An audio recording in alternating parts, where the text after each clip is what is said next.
Contento de estar nuevamente por acá. Bueno, trajiste el sol. Quiero decirte que cada vez que viene un columnista y trae el sol después de un día así como feo, Sí. Así que trajiste el sol. Voy a empezar a ahí. registrar, porque me que venía varios meses de lluvia. Yo me Venía, acuerdo que sí. coincidía, los miércoles que venía llovía. no faltaba. Venía, pero hoy tuviste buena racha.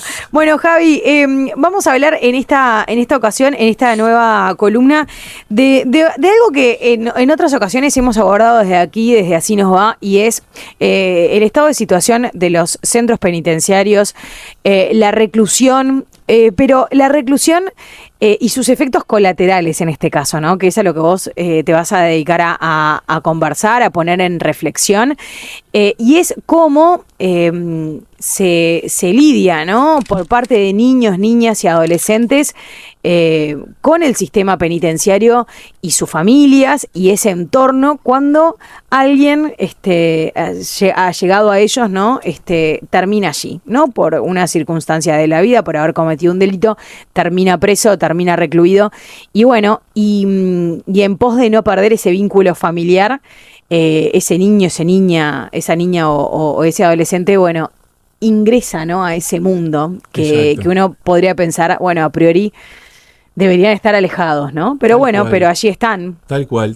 Vos sabés que un poco a partir de mi trabajo y de mi vinculación con la gente de ANON, de la Asociación Nacional de ONGs, como que me está llevando a descubrir experiencias de ONGs que no conocía. Ujú. Personalmente, organizaciones que están haciendo trabajos que la verdad que están muy buenos y que responden como a nuevas problemáticas que quizás antes no estaban tan visibles. Ujú. Y en este sentido, una de las cosas que he constatado es como que hay un aumento creciente de ONGs, de organizaciones de la sociedad civil, que desde distintos lados se están acercando al sistema carcelario. Eso es como un dato, ¿no? Hoy yo miraba, por ejemplo, organizaciones, tanto de las que están vinculadas a la ANON, como otras organizaciones, quizás no tan formalizadas, pero es impresionante cómo desde distintos ángulos, de distintas perspectivas, se acercan a trabajar con realidades vinculadas al sistema carcelario. Por ejemplo, hay un tema que ha irrumpido con mucha fuerza, que es el tema de los liberados, ¿no? Que sé que Claro. es un tema que vos lo has tratado en varias oportunidades, cómo apoyar la salida, la inserción. Ahí, por ejemplo, inclusive hay asociaciones de empresarios como ACDE, que han venido desarrollando y están desarrollando programas muy interesantes para apoyar ese proceso de salida y de poder ingresar al mercado de trabajo. Después tenés otras organizaciones que han sido como pioneras en estos temas. Ahí me gustaría mencionar el caso de Gurises Unidos, por ejemplo, que fue quienes empezaron visibilizando este tema, porque no había datos. ¿Cuántos son los gurises en Uruguay que tienen a sus referentes adultos privados de libertad? ¿Cuáles son las situaciones que viven, por las que atraviesan cuando, como decías tú, un familiar, un papá, una mamá, un referente adulto que están a quienes están a su cargo, entra a la cárcel? Y eso genera toda una serie de impactos en los gurises que está bueno visibilizarlos y tomar conciencia.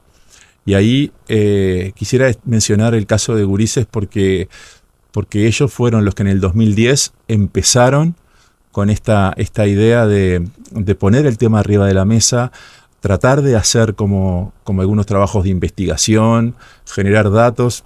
Hay una estimación por ahí que habla de unos 18.000 gurises que tienen a su papá, a su mamá, a su referente adulto privado de libertad, y empezar a visibilizar también los impactos que esto tiene en su vida, tanto de lo que tiene que ver con los nuevos roles que ellos tienen que empezar a asumir, muchas veces dentro del núcleo familiar, qué pasa con la protección de sus derechos en torno a los temas de educación, en torno a salud, porque sin duda que eso genera un montón de impactos.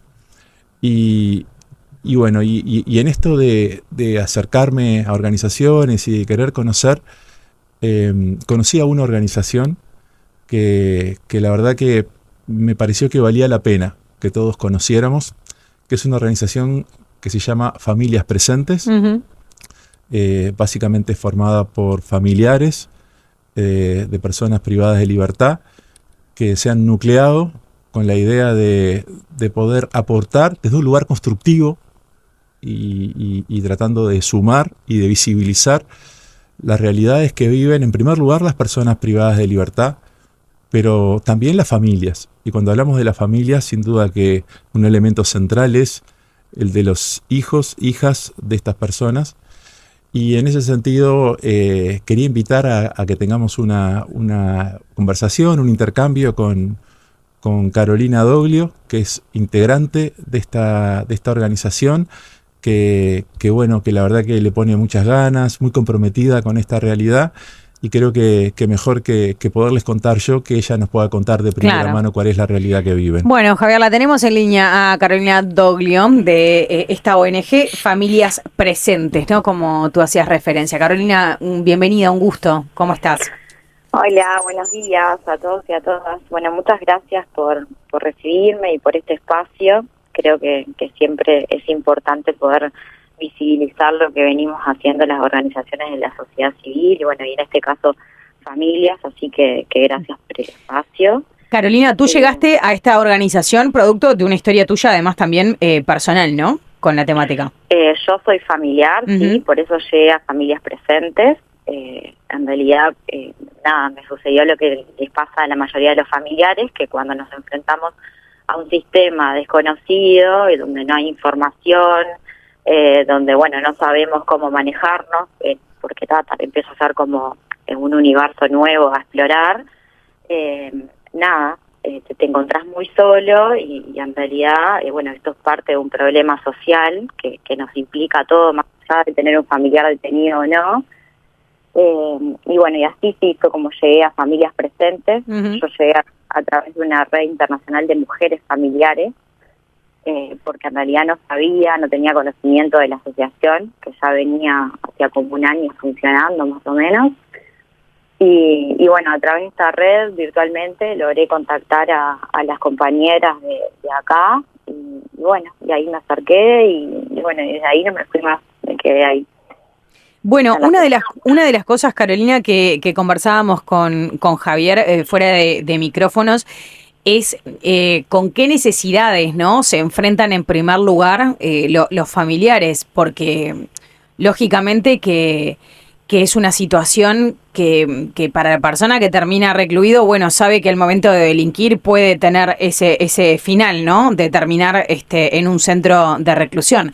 Pero para la familia es una noticia de impacto y empieza, digamos, a transitar un camino que le es muchas veces desconocido, ¿no? En primer lugar, digamos, si la persona que tiene cerca es primaria. Entonces, ¿con qué cosas es con lo primero que se choca, ¿no? Frente a una experiencia así.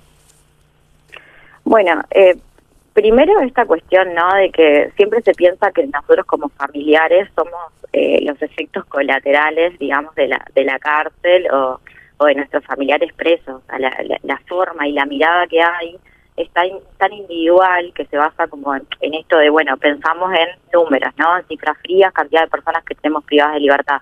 Pero en realidad tenemos que pensar el problema de una forma más compleja y más integral, y extender esa mirada y entender que los efectos de los procesos de encarcelamiento se extienden a los familiares, porque hay una reconfiguración total en la vida de las personas cuando un familiar es detenido. Eso hace que cambien las dinámicas familiares, que tengan que cambiar los roles, y en las familias también. Y cuando hablo de las familias me refiero a los familiares, y porque no es toda la familia en su conjunto quien acompaña, sino que son los familiares, o sea, significativamente lo hacen las mujeres, y todos estos cambios en las dinámicas familiares, cuando hay infancia y adolescencia, implican también marcas y cambios en las trayectorias vitales de estas infancias y estas adolescencias que están impactadas por la problemática. Entonces, nada, eso produce impactos que si no se acompañan de forma adecuada y si no se empiezan a visualizar y no se empieza a pensar en una línea de protección, o sea, van a tener consecuencias negativas, sin lugar a dudas. Claro. Como contaba Javier hoy, bueno, nada, nosotros, o sea, las familias, por ejemplo, asumen los costos en relación a la cárcel, que implican costos económicos. Cuando hay infancia y adolescencia, si son las mujeres, pensamos, bueno, hay un empobrecimiento también, ¿no? Que también va a afectar la vida de los gurises y las gurisas que que viven Claro. en Ahí, núcleo, Caro, o si integran vos ese núcleo tuvieras familiar. que identificar, por ejemplo, cuáles son los principales impactos que vos identificás que tiene el encarcelamiento de un papá, de una mamá, de un adulto referente en los niños, niñas y adolescentes, sobre todo en términos de vulneración de sus derechos, ¿cuáles serían?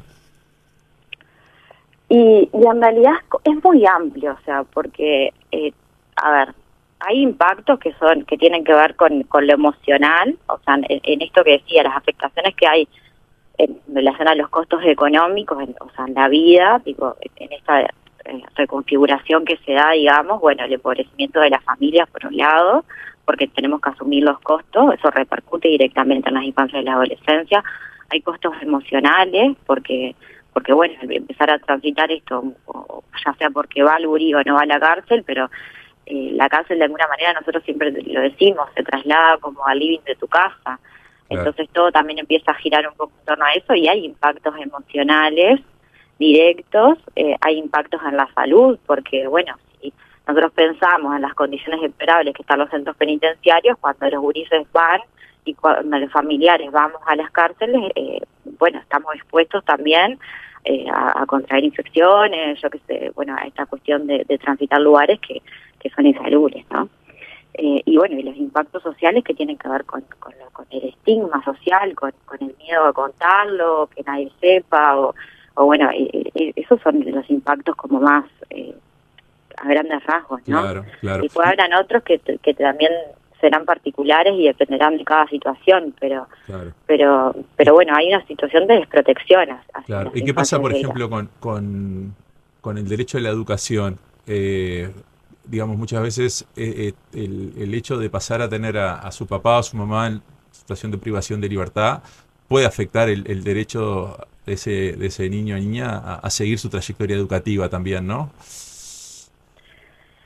Sí, o sea, nosotros tenemos conocimiento bueno, en realidad, a ver, en esto de pensar en que de alguna manera haya como un impacto negativo, y a veces ocurre, y nos han planteado algunas personas, o sea, que están en esa situación privada de libertad, sobre todo las mujeres, por ejemplo, los gurises que están en la unidad, que muchas veces hay dificultades y es algo que nosotros también hemos conversado con las autoridades y está dentro del radar, o sea, actualmente porque está esta mirada integral, pero hay dificultades a veces para que, por ejemplo, concurran a los centros educativos, a los CAPI, que son los centros de primera infancia, porque no se logran logísticamente hacer las coordinaciones o no están los medios para trasladarlo. Entonces, ahí hay obviamente que una dificultad, ¿no? Claro, claro, claro. ¿Y cómo para quienes, por ejemplo, no han tenido no conocen esta realidad, contanos un poquito cómo es el contexto en sí de la visita cuando los niños van a visitar a su referente adulto, a su papá, a su mamá? ¿En qué condiciones se da esa visita? Bueno, nosotros siempre conversamos algo que tiene que ver con esto de que, bueno, la visita no implica solo el día de visita, el llegar al lugar, sino que la visita implica toda una logística previa, que es el prepararte para la visita, qué es lo que vas a llevar o cómo vas a ir, o sea, después ir a la visita. Hay unidades como, por ejemplo, el CONCAR, que tiene una espera que muchas veces termina siendo de 3-4 horas, en lugares donde no te puedes proteger del sol, ni de la lluvia, ni del frío, y bueno, las infancias y las adolescencias que transitan esos lugares están también expuestas a esas situaciones, ¿verdad? Los lugares no son adecuados porque Claro. no hay condiciones a veces como para pensar en que se va a recibir una infancia. No sé si pensamos en lugares o espacios, capaz que algunos centros penitenciarios los tienen, pero sin lugar a dudas no todos. Claro. Uh-huh. Ahora, Carolina, y esto, sí, me gustaría agregar que esto también tiene que ver con que, bueno, si bien en la agenda política hay como un vacío, y en la agenda social las organizaciones de la sociedad civil hemos empezado a instalar, como decía hoy Javier, al principio antes de hacer la nota, bueno, nada, esto, ¿no? La falta de reconocimiento, de saber, bueno, quiénes son, dónde están los gurises, o sea, también eso tiene que ver con bueno, cómo vamos a pensar esto, ¿no? Cómo lo vamos a abordar, o sea, qué podemos hacer para amortiguar estos impactos que sabemos que va a tener el transitar un proceso de encarcelamiento, pero nada, o sea, hay formas de poder como de alguna manera amortiguar eso. Bueno, por ¿no? eso, de ahí iba la siguiente pregunta de mi parte, Carolina, y es que se está discutiendo, porque hay un libro blanco, ¿no?, que se estableció por parte del gobierno anterior, pero que fue recogido por esta nueva administración, y que la idea es repensar los centros los centros penitenciarios, cambiar algunas lógicas, el mismo que como servicio, digamos, pase a otra órbita, ya no dependa, digamos, del Ministerio del Interior, o con una mirada a largo plazo de crear un Ministerio de Justicia. Desde el lugar que ustedes ocupan y con las necesidades que ustedes entienden que existen, ¿no?, y que viven también como familiares, ¿cuáles entienden ustedes que deberían ser las prioridades? ¿Qué cosas por allí pueden aplicarse rápidamente? No requieren demasiado, digamos, ni presupuesto, ni tampoco lo que se requiere más bien es voluntad, ¿no?, y ganas de, pero que no por allí no han encontrado eco. ¿Qué cosas priorizarías? Y en realidad, bueno, todos, o sea, no voy a hablar de las condiciones en las que están las cárceles porque, bueno, es algo que creo que todos socialmente un poco lo sabemos, ¿no? Las condiciones deplorables, bueno, nada, la violación de derechos humanos, que es gravísimo porque nosotros vivimos en democracia, pero yo entiendo, ¿no? O sea, y esto es algo que en realidad nosotros hemos conversado a la asociación, o sea, nosotros no entendemos que esto es algo que le compete solamente al INR o al Ministerio del Interior, sino que justamente este problema es algo que, nada, tiene que ser pensado de forma integral y tiene que involucrar a otros actores importantes pues, que están vinculados a la salud o a otras áreas, pero porque las cárceles, o sea, son parte de nuestra sociedad. Entonces, tienen que pensarse en esa línea. Está claro. Y bueno, y creemos que esta reforma y este libro blanco en realidad tiene una mirada que bueno, que es más integral sobre la problemática, y eso es algo que bueno, que en cierta medida nada, genera como una tranquilidad, porque o sea, mirar el problema de forma integral hace que los abordajes puedan ser otros, o sea, que empiecen a haber otros reconocimientos, de entender a quienes afecta realmente la cárcel, de empezar a sacar la mirada de bueno, la cárcel afecta a los 16.000 presos que tenemos, no, afecta a muchas más personas. Lo que pasa que recién ahora se está empezando como a poner sobre la mesa. Está claro. Y creo ahí, que eso es lo central. Claro. Ahí, Caro, para ir cerrando, te quería preguntar un poquito por el trabajo de Familias Presentes. Si nos podías contar un poquito, bueno, en concreto, en qué consisten las intervenciones de ustedes y en particular en lo que tiene que ver con niños y niñas. Bueno, en realidad, bueno, Ulises Unidos lleva la Secretaría adelante de la plataforma NAPE, que es la sigla NAPE son niños y niñas con padres encarcelados. Y bueno, y a partir de una sugerencia también y contando ellos una experiencia que se estaba llevando adelante en Chile, acá en Uruguay nosotros en noviembre de 2023 hicimos por primera vez, llevamos adelante un proyecto que es uno de los proyectos más que se viene más sosteniendo en el tiempo, digamos, de la asociación, y uno de los principales, que se llama Juguemos en la Fila, que es un proyecto que lo que busca justamente es visibilizar a las infancias y las adolescencias que transitan la cárcel. Y bueno, nada, se hace en colaboración con el PAMI, que es el programa Mujeres con Hijos del INR, ya hace bastante tiempo, porque en 2023 lo venimos sosteniendo en el tiempo. Y bueno, en realidad es como una intervención, un día puntual vamos a la fila, armamos stand, tipo con estaciones con juegos, o sea, hay todo un pienso previo, a veces van recreadores o voluntarios, porque bueno, nuestra asociación no solo está integrada por familiares, sino también por colaboradores que tienen un compromiso social y que bueno, que también trabajan y ponen un pienso acá en esto. Y bueno, eso es lo que hacemos, básicamente. A veces, generalmente, la hemos hecho en la unidad 4, pero la idea este año es poder ir a otras unidades. También tuvimos la experiencia de la unidad 1, pero bueno, el fin es ese, visibilizar a las infancias y a las adolescencias con padres encarcelados. Está claro.